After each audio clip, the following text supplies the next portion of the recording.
Hey, everybody. Welcome back to another episode of the Smart HVAC Marketing Podcast. My name is Eric Thomas. I'm the host of the show. You know, a lot of these episodes, and obviously the title of the podcast is Smart HVAC Marketing. So typically we talk a lot about marketing, how to get your phone to ring, how to get people to your website, how to get people visiting your Facebook page, and how to really grow your online presence. But if you've been in business for a while now, you understand that marketing and sales go hand in hand, and that even if you're putting forth a huge effort in marketing, it's just as important to make sure that you have people that are ready to be able to either follow a good sales script or be trained professionally in sales to be able to help turn those phone calls into paying customers. So every once in a while, we like to bring on, special guests that are, professionals in the area of sales. And so today we have Roger Daviston with us, who is a coach who does helps people with their HVAC sales. So really excited about this episode, and we're going to hopefully bring you a lot of good content in regards to sales. So Roger, thank you for joining us. Hey, Eric, thank you very much for having me. I'm glad to be here. Absolutely. So Roger, why don't you go ahead and introduce yourself for our listeners out there? Tell them a little bit about what you do and how you help contractors. Okay, good. I appreciate that. Yeah, let me give you a little idea who I am. I grew up in Alabama, and I went to college and got a degree in corporate finance and investment management, and I worked in the government securities business. I was a government securities trader. I traded treasury bills, notes, and bonds, and part of that process was I had to sit in a room with 50 very successful salespeople. These salespeople made a lot of money back in 1984, probably more than the CEO of the bank, $300,000-400,000 grand, selling bonds to other banks. And I was the trader and made markets. But what that did for me, I did that for 2 years. I got to watch really professional salespeople at work, and I watched them, paid attention to them. Got a little discouraged with the politics in the bank, and started my own business, an insulation contracting business in Atlanta. And I took some of the skills that I learned at the bank and built that business and sold it. And then I bought a really small heat and air conditioning business in a little suburb of Birmingham called Bessemer, Alabama. Many of you probably know Joe Cunningham. He came and helped me, and he reminds me that we had bullet holes in the front door because the building was in a bad neighborhood. And I just bought a little bitty business. I didn't know one thing about air conditioning, not one thing. I was so, I wouldn't call it stupid, but just so naive. I didn't even know that I needed a heating and air conditioning license from the state, and nor did the man I bought the business from. And the state came by and said, hey, you need a license. They were very gracious and gave me some time to study and get the license. But I took that little bitty business from nothing. He had an answer machine. And he was the technician, and he was 75 years old. But I took that little bitty business from, I don't know, a couple 100,000 in revenue to, I guess, 3 million by the late 90s. And if you adjust that for inflation, probably about a $5 or $6 million company today. Mm-hmm. I guess to compare it, we were doing, a decent month would be 40 or 50 systems. And my business was really weird. I didn't have service technicians, one maybe. I had 3 salespeople. I had 12 telemarketers, and all the salespeople were expected to canvass neighborhoods or make cold calls. And so we made money every month all year because we were so proactive. And we really just happened to do air conditioning. I really called myself, we were a direct selling company, really. We just happened to sell air conditioning, and really what we sold was monthly payments, much like Sears, I guess, the old Sears model. But everything we did was financed. We had Alabama Power, we had Tennessee Valley Authority, we had Alabama Gas, and nobody had any money. It was kind of a middle class to poor area, but most everybody had credit, and the whole world around here is built on credit. Mm-hmm. So we were very successful in that, and I sold that business to a consolidator, and I wanted to do this, and here's why. I wrote a book called The Service Called Blueprint, And in the book is a story about Rita, who came to work for us. And Rita was hired to be a finance coordinator because when we sold the system, there were 7 pieces of paper that had to be signed and filled out. We had to get copies of deeds. It was much like closing a loan. And it was closing a loan. And it was taken away from my salespeople's time. I wanted them to prospect and get in front of people that needed something that we had. We paid Rita $12,500 a year to do that job. And she came to me one day and said, I can do this. I want you to give me an opportunity. And I said, well, we hired you to be finance coordinator, but go read this book. Well, nobody else ever read anything ever recommended, but for some reason she did. And I began to help and coach and train and mentor her. And Rita went from making $12,000 a year to make it, the next year when we put in full-time sales, she made $75,000. And it changed her life. Mm-hmm. And she moved from a bad neighborhood to a better neighborhood. And I've done some podcasts with Rita, and she said that I wouldn't even give her any leads. Wow. And I don't remember, but I didn't. I mean, she said, it's a long time before you gave me a lead. I made her, didn't make anybody do anything. I just set expectations. You will prospect. And we don't do that in this world, not in the HVAC, not in the residential placement HVAC world. If you do, call me because I'd love to meet you. And so I started doing this because of that. I said, man, that really wound my watch. It energized me. So I started, sold the business and then had to be a managing partner for a couple of years and then resigned and started doing this because this is what it really had a passion to encourage people. And at the core of what I do is I'm an encourager at the core. Mm-hmm. Yeah, you usually think about prospecting in more of like a B2B sales environment rather than, straight to the consumer. Mm-hmm. So is that part of your sales training still is going? No, not at all, because nobody's willing to do it. Yeah. No, nobody's willing. I mean, I can't remember the last time I taught somebody to cold call, but yet I do teach people how to call their customer base. I mean, if you've got the CSRs, they should be doing both. And I got a client now, and he's really a one-man show, really small, and nothing to do. I said, well, you must get on the phone and dial the telephone. I'll teach you how to do it. I'll write the script. You call them. You're going to have great success because they trust you. And he made 10 dials, talked to 5 people, and set 3 tune-ups. And you go out and sell something.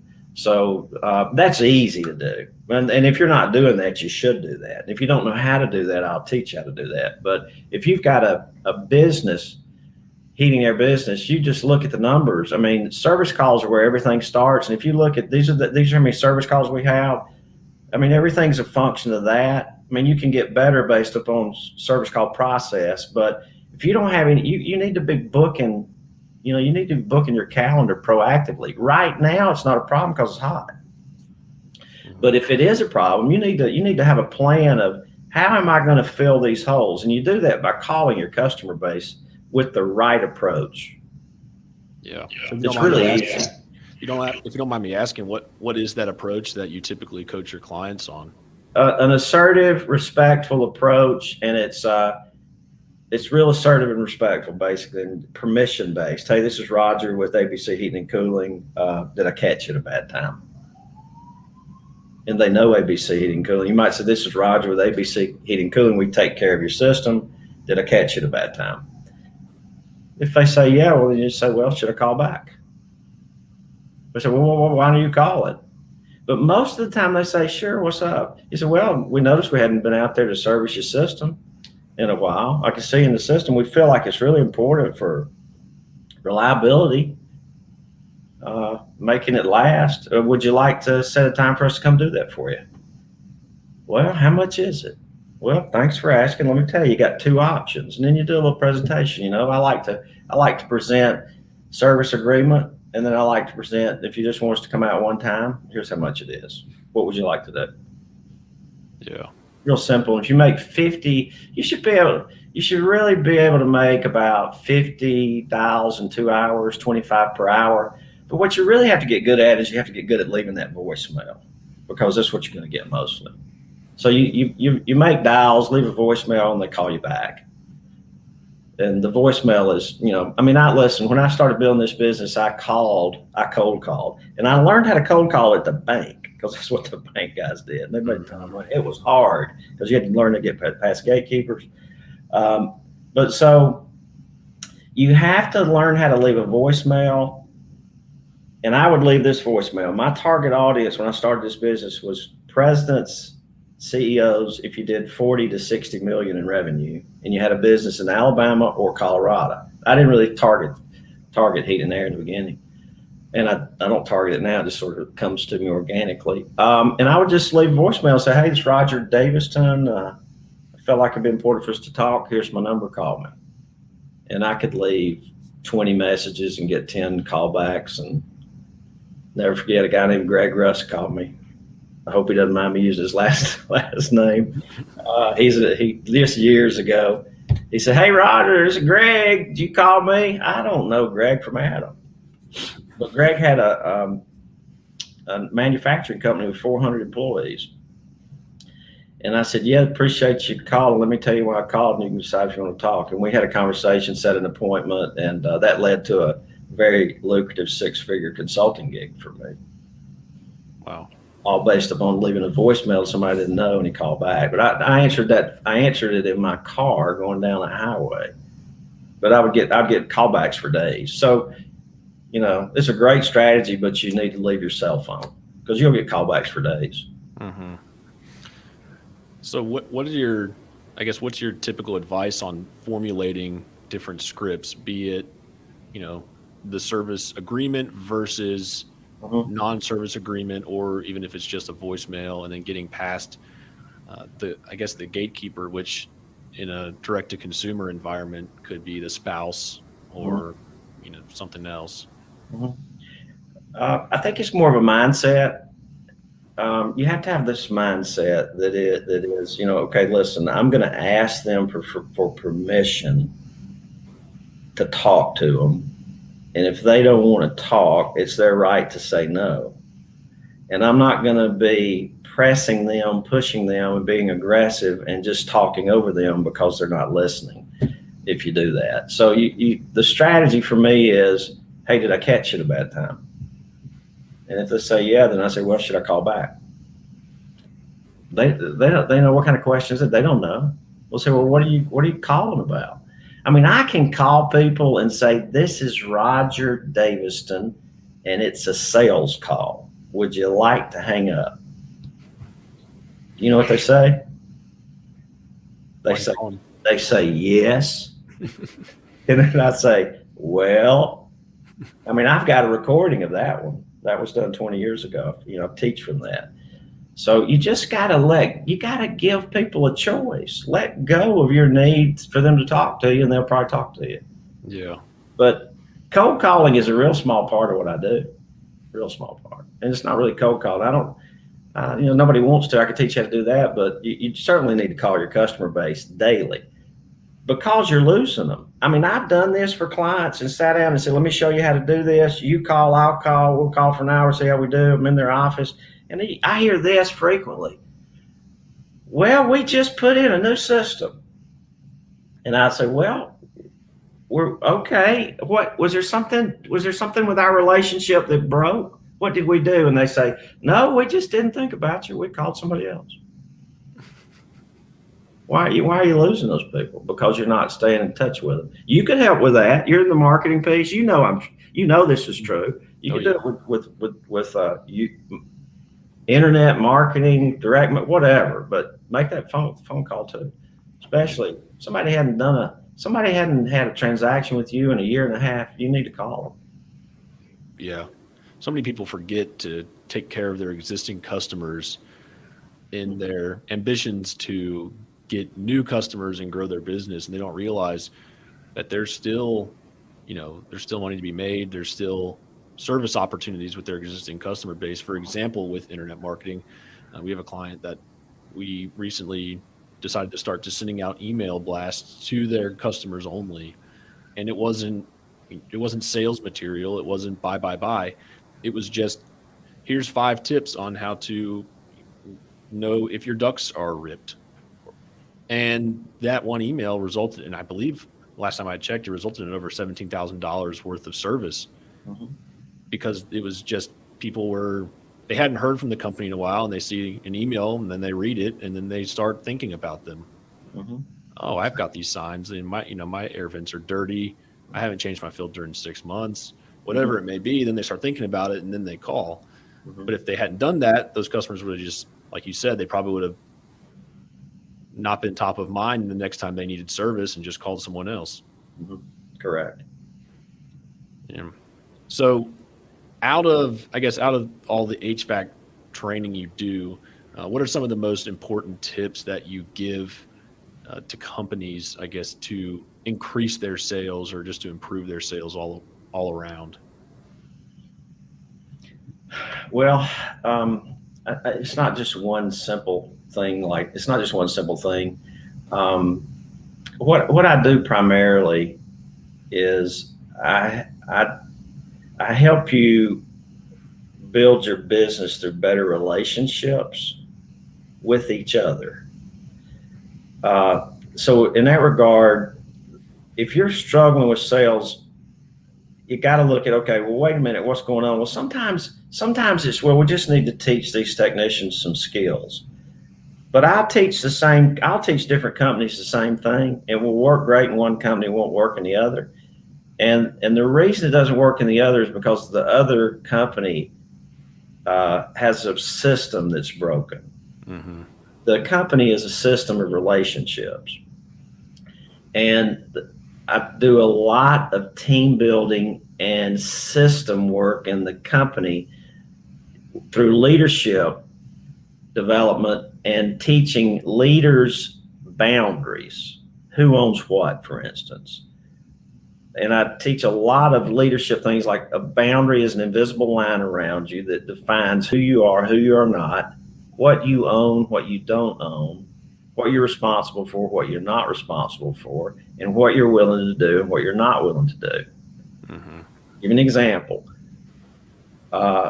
I had a man read my book. He called me, asked me to help him, and I helped him. And he said, hey, can you answer my phone for me? Because we have a call center. I book and dispatch calls for small folks, after hours for big folks. Got a team that does it offshore. And I said, sure, we can do that. And we kind of grew into that, and we increased his revenue by 100% because we were booking for him, and he wasn't calling people back. It's a one-man show. But then we took his dispatching piece. Okay, we're going to dispatch for you too. But he never would let go of dispatch. So he would go places and not talk to us all day. And I had to call him 3 times. I called him. Third time I called him and said, hey, if you don't work within the process, I'm going to give this back to you. Because we own dispatching, but yet he wants to do it. So he did it again. It was terrible. We met and I said, listen, we hereby give back to you the process of dispatching. But with dispatching ownership comes responsibility. Here's what responsibility means. We're not going to respond to people that have questions about dispatching. You do, because it's in your head. Mm-hmm. So what happens in a business is you'll have a leader of a company that has a dispatcher, and he'll make dispatching decisions. And that undermines empowerment. Mm-hmm. And nobody in the business begins to own anything. Everybody in the business just waits and stands around to wait to be told what to do. So you have no ownership because you got system problems. And that leads to other toxic things in the system.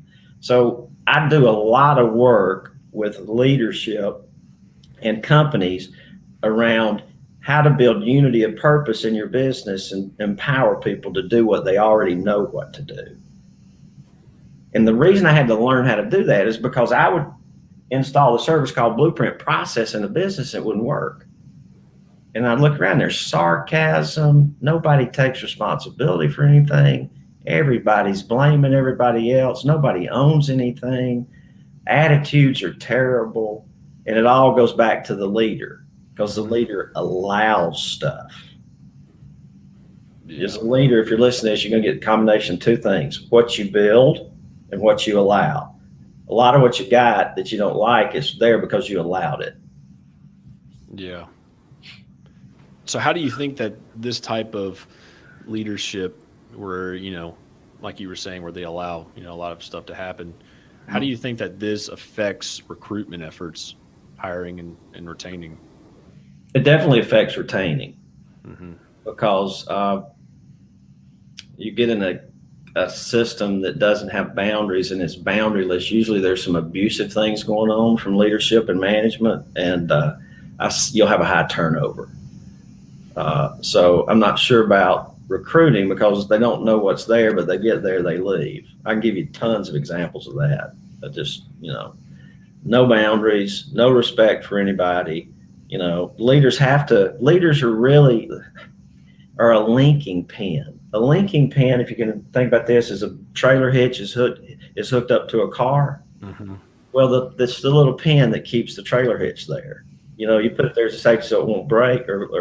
But leaders are linking pins that bring together people in different segments of the system and help create unity, empower people. But most people or a lot of people think leadership is no, you just do what the hell I tell you to do when I do it. You do what I tell you to do. No, no, no, no, no. That's not leadership.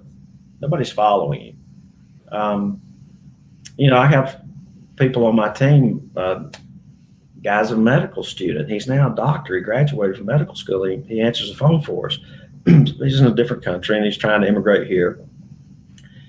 And he sends me a text on a Friday afternoon and said, I can't get in the platform. That's where we answer the phone. Wants me to help him. I said, well, what do you think you ought to do? And I get a text back and he said, well, I guess I ought to contact customer service, see if I can get some support. I said, bingo. Yeah. See, he's waiting on me to tell. And I called him. I said, listen, David, I love you. You can reach out to me anytime you want to. I'm here to help you, but I'm not going to tell you what to do. I expect you to use your brain. You're in medical school. You're training to be a doctor. And if you want to be a doctor, you're going to have to learn how to do this because you're going to have patients that may be dying. Yeah. You don't need to be what you need. And you're smart enough to know. I said, do not ever come to me. Don't do this. Do not come to me with a problem without a solution. I'll listen to your solution, and if I've got something else to suggest, I will. But David, you are empowered to do the wrong thing and make mistakes and learn from them. Call me anytime, but I'm not going to tell you what to do. You got a brain. I expect you to use it. Yeah. That's leadership. Yeah, absolutely. And you guys, you leaders out there that listen to this, if you're too busy, that's because you're doing stuff other people should do for themselves. People don't like taking personal responsibility for choices. They want you to do it for them. You're answering calls. I mean, I got an example technician. We loved him, man. We rode with him, loved him, taught him, trained him. And finally, he called the owner one day with a question. This is 3 years of this. And he said, he had a question. I don't know what the question was, but the owner said, hey, if you don't know the answer to that question, I'm not sure I need you. Yeah. And the technician quit 2 weeks later. But it was just somebody that he wasn't ready to grow yet. He wasn't ready to grow, just afraid to make mistakes, which relates back to childhood stuff. I talked about that. It's issues with making mistakes and being shamed by his father. Yeah. I've heard a story on the podcast before about something similar to that, where the owner of the business was, and he's a pretty good leader in my eyes. He had a technician come in who he had hired to specialize in a particular service area. And the guy was asking him all these questions about how to do all this stuff. And he looked at him and he said, if you and I knew, or if I knew everything that you knew, then one of us wouldn't be needed. Mm-hmm. And that kind of stuck with me too. Cause it's like you were saying, you hire people and you should expect them to use their brain, like you were saying, but just be able to do what they're hired to do. That way you don't have to do it. Mm-hmm. So what are some examples of, like you were saying earlier, you had some examples of retaining problems where the leadership that was in place really had done a bad job with the culture and with expectations and what they allow that resulted in, high turnover? Not allowing people to make mistakes And when people make mistakes, shaming them and blaming them. And when you shame and blame people for making mistakes, they hide their mistakes and they'll do anything to avoid shame. And they, that pattern that goes on causes turnover in your business. So that's a real big one. Here's the deal. Give an example. Ann on our team made a mistake. It was New Year's Eve this year. I had planned on sleeping late and not doing much New Year's Eve. I was going to take New Year's Eve off. So I get up New Year's Eve late for me, 6:30. And I get up and I see that I had a phone call in the middle of the night from overseas. And then I had a text message. And the text message was, I can't get in the system. So I got in the system. So I got one person answering telephones for 4 companies, and we're not answering them because we can't get in the system. So I logged in, and we hadn't missed any calls. So we dodged a bullet. And the phone began to ring because it was morning. I booked a couple of calls for 2 clients, and they took the phones and we dodged a bullet. But then I got on the phone. I said, what happened? What happened? She said, well, I went to a friend's house today. So she's daytime for her. And I forgot to take my electrical cord. Battery ran out about 2 a.m. your time. Now, here's bad leadership. Here's bad leadership. Don't ever do that again. You're supposed to do this. Don't do that again. And shame, shame, shame, blame, blame, blame. But if I could run a video of my life and you could see it, I would have no room to be prideful or arrogant. Mm-hmm. Well, let me give you an example. When I started this business in 2000, I did teleclasses before we had video. I had 10 or 15 people signed up for a teleclass. I forgot. I didn't even show up. Wow. Have you ever forgotten your computer cord? I can't say that I have, where I've forgotten a lot of other things though in the past. Listen, here's the deal. We're human. I said, and lesson learned. Yeah. Please be more careful. Ann's a great employee, a great asset to the team. Yeah. But she's human, just like I'm human. I actually missed 2 of those. I've missed 2 of my own classes in 20 years just because I forgot. Yeah. Yeah, I think that's so important too. After a mistake is made, or someone drops the ball, or something doesn't go right, to sit down and just say, what did we learn from this? What did we learn? How are we going to avoid this happening again? Correct. Because if it keeps happening, then then that's when frustration occurs. Well, that's a pattern that you have to address. I'm not talking about patterns of the same thing. Mm-hmm. I'm talking about making mistakes, and that's the way we learn. And so why are we so frustrated when we see a mistake? Why are we so surprised? Why do we shame? Why do we blame? It's normal, natural behavior. You ought to say, well, there it is. I'm glad we got that one out. What can we learn? There it is. No, for some reason, we're so afraid to make mistakes. People are stuck, man. Yeah. That's the way you learn. Listen, you have to think about it differently. I just help people think different. I'm a cognitive behavioral specialist, really. So you make a mistake, that means you did something, you got an outcome you didn't want. Good. We'll change. I didn't want that. It's just a mistake. It's an outcome I didn't want. I'm going to do something different. That's it. We're too emotional. Yeah. We take it personally. Well, let me say this. If you're making mistakes, that's good. Get them out of the way. You're going to learn from that. Absolutely. Don't be afraid of it. Yeah.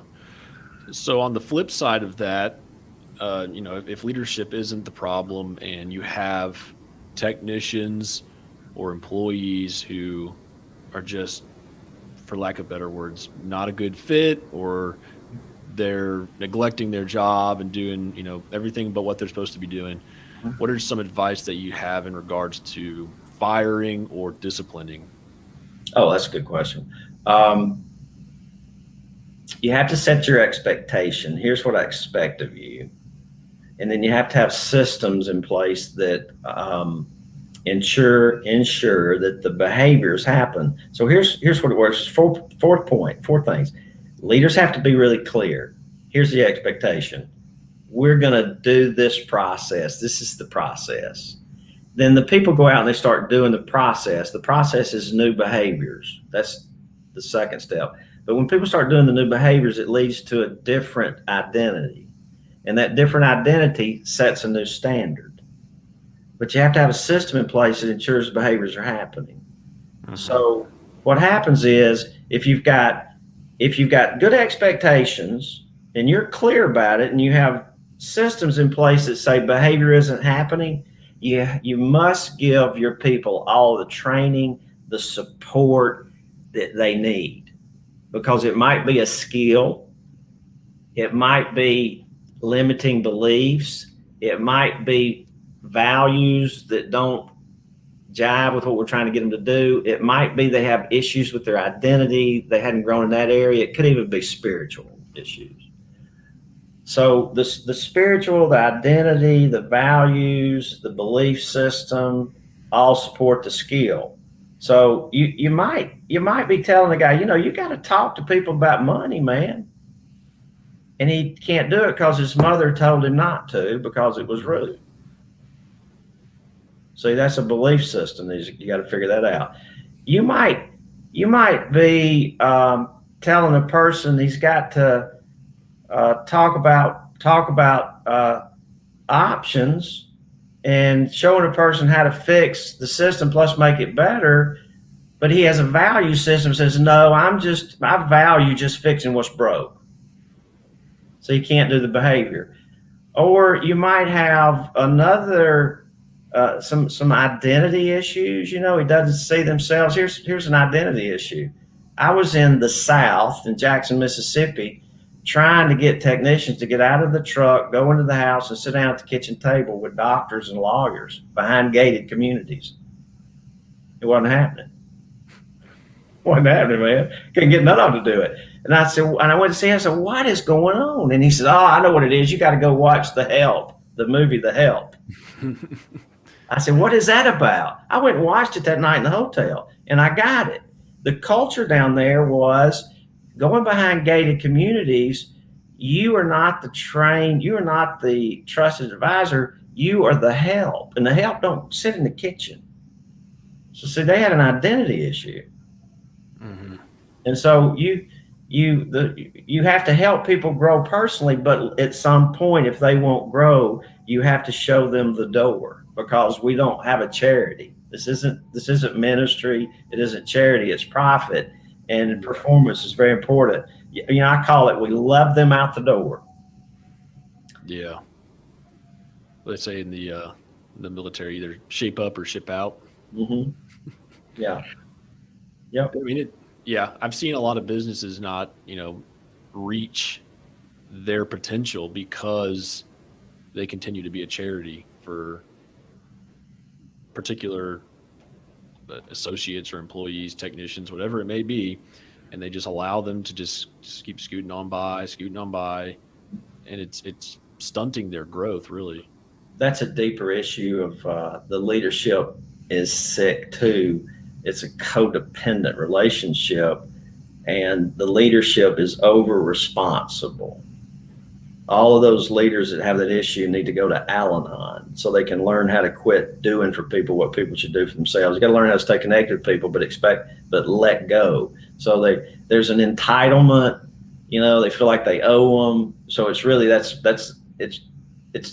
Listen, we all grew up in a family system, and we got toxicity from the system. And you got a lot of people that learn codependency there, and they take it in their business, and they're codependent with their relationships with their employees. So that's a pattern of codependency. I owe that person. I'm obligated to that person. And you got to think different. No, I'm not obligated to anybody. I don't owe anybody anything. I just have responsibilities toward them.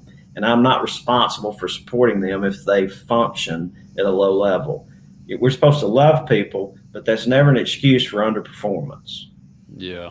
But we give excuses for underperformance because we feel like we are over responsible for them, or we need them. It's a neediness. Yeah. It's all psychological stuff. That's what I help the leaders with. But what you're describing there is a system that has toxicity, is sick. And until they fix that, the system will run kind of like this in the water. Yeah.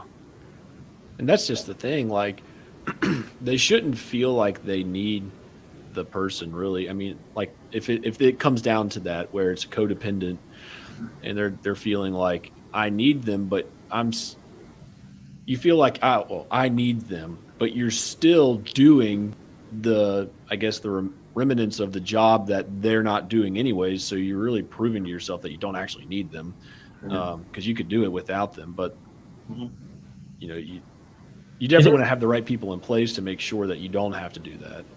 Yes, but if you are doing for somebody something that they should do for themselves, or you're allowing them to be less than they should be, you're really facilitating their irresponsibility, and that doesn't empower anybody. Yeah. So, but the issue, but you as the leader are the need to grow. That's a growth issue with the leader. Yeah. Yeah. So it's hard. It's painful. It's hard to grow. Yeah. Yeah. I mean, change is always hard sometimes too. Especially in the HVAC industry, you get a lot of owners who they started off by themselves. They put a lot of sweat equity into the business for 4 or 5 years, and then they decide, I want to grow the business, and they have a difficult time letting go of control over everything. And that's when they start having issues, because then they hire people, and either they just don't hire the right people for the right jobs, or like you were saying, they don't have the right training to be effective leaders, and then they're still stuck doing, at this point, probably twice as much work as they were before, because now they're having to clean up everything. Yes, and that particular who you're describing, those kinds of people really need to reach out to me, because I can help them. But this particular circumstance you're describing is a person that doesn't understand boundaries. This particular person probably doesn't have any boundaries in their life. And when you don't have boundaries in your life, you don't recognize the boundaries in others. Example, Heather was our dispatcher. My uncle called me and said, can you send a technician out to 123 Main Street, my rental house? I said, Uncle Jim, did you call Heather? No, I don't like talking to them. I said, well, I don't do dispatching. I don't know anything about the schedule. Heather does. So if you want somebody to come out, you need to call Heather. Well, sometimes they don't do what they're supposed to do. I said, well, if that happens, you let me know, and then I'll get involved. But Heather's the dispatcher, and I'm not going to undermine the ownership that I have given her. She has all authority, not me. But see, that's really respecting the authority that I've given her. Now, that doesn't mean I'm not going to go in there and coach her and say, hey, we got all this done, let's think about this. But I'm not going to tell her what to do. Yeah. She's going to have to make those mistakes just like I did, so she'll grow. And we may lose a customer. I might lose my uncle. But if you call Southwest Airlines and ask the CEO to buy a ticket, they're going to laugh you out the door. Yeah, that's true. And they'll do it with love too. That's crazy. I mean, I bet I don't know how many people got listened to this, but I bet there are many owners who were booking calls and telling dispatchers what to do and when to do it. I bet you. And that's not good. Doesn't mean you can't supervise them and have accountability and coach them, but you got to if you're going to let dispatch be dispatch. Yeah. Imagine how that makes the dispatcher feel too, where they feel as if they've been brought into a position of empowerment to be the lead dispatcher or whatever it may be. And then the owner is booking service calls, and then the dispatcher looks there and is like, where did that come from? So then it feels like, then they start probably having all these, voices in their head saying, I'm not doing something right. He's doing it, whatever. So that could also stir up some negative emotions in the office as well. It undermines empowerment, and people don't like, and it builds a culture where people just stand around and wait to be told what to do. But you can't scale your business that way. Yeah. You can't. I agree. I think that's definitely something a lot of people could benefit from. I think that a lot of people listening to this could definitely benefit from your type of service. I know for a fact that we have a fairly large listenership at this point, and a majority of the listeners manage or own smaller sized HVAC businesses. We do have your contractors that are doing 50 million and up listening, but I would say a majority of them are between 1 to 5 employees. They're still crawling in ducts or in crawl spaces doing duct work. They're still very heavily involved hands-on, and it could definitely benefit from some type of coaching service. So Roger, why don't you go ahead and just, I guess, pitch your service a little bit, or the elevator pitch of what you do and how people could get in touch with you to learn more about what you offer. Okay. Appreciate that. The best way to get in touch with me is go to rogerdaviston.com. You spell my last name, I guess it'll be in here. You see it. It's Daviston. And then I have a schedule that pops up on the right-hand bottom. Best way to get me is just grab a phone call, grab a Zoom meeting. I'll talk to you for free for however long you need it. Okay, we'll just talk, see what your issues are, and see if there's something I can do to help you. Now, the primary areas that I help in is if you are struggling with answering your phone and booking calls after hours, I can help you. It doesn't matter how big you are. It may, but I've got, we're doing that for a $6 million company and $4 million company. But if you're really small, I can also help you in the daytime do that by booking and dispatching the one guy operation. It's too many moving parts for me to do it I don't even want to get involved in that, but one person, one or two, I can do that. The other place I can help you with is how to become a better leader with regard to boundaries, because what you allow is going to continue. So I teach a lot about boundaries, and I have seminars, webinars, I have groups. We have a boundary builders group, and you're welcome to become part of that community. Then the third thing that I can help you with is a service called Blueprint. The service called Blueprint is a popular book I wrote 3 or 4 years ago, and it's just a service called Process. That's it. Service called Process. And, I always helped with the sales process. That's how I started. Yeah. I do less and less of that because I've become to enjoy teaching people how to become better leaders, because it really helps them in their families too, because we talk about issues, about boundaries, how to say no, how and when to say no, what you're willing to do, what you're not willing to do. We're always doing things reluctantly, and you need to stop doing that. So it's boundaries, how to become a better leader. That's really what I have a passion for. Yeah, it really. This will be my last thought before we wrap up. But it really is. It's kind of like your health. A lot of it is from the inside out. And so when you think about marketing a business, you could throw $100,000 at Google every month in advertising. You could do all this stuff, but if the inside of your business, the internal operation is up in flames, toxic, not going well, that marketing is not really going to matter, because it's just going to bleed out into the community, bleed into the homeowner's house, and into the work you do ultimately. So if you're listening to this, I definitely would encourage everybody, especially as we continue to talk more and more about hiring and retaining people, to take a look at your leadership, take a look at the boundaries you've set for yourself, and then just take a look at the people you have already. Are they empowered to do what you hired them to do? Do you trust them? If you don't trust them, that's definitely probably another issue that you need to go back to step 1 on. And then 3, if you have problems and need help with this, to call Roger so that you can get some professional training on the subject. So Roger, I appreciate you joining me today. This has been a really awesome episode. Definitely a different topic for our listeners, which I think is going to be a fresh breath of air for them. Yeah. So thank you again, Roger. I hope you have a great rest of your day, and we will talk to you soon. Thank you very much. I really enjoyed it. All right, thank you.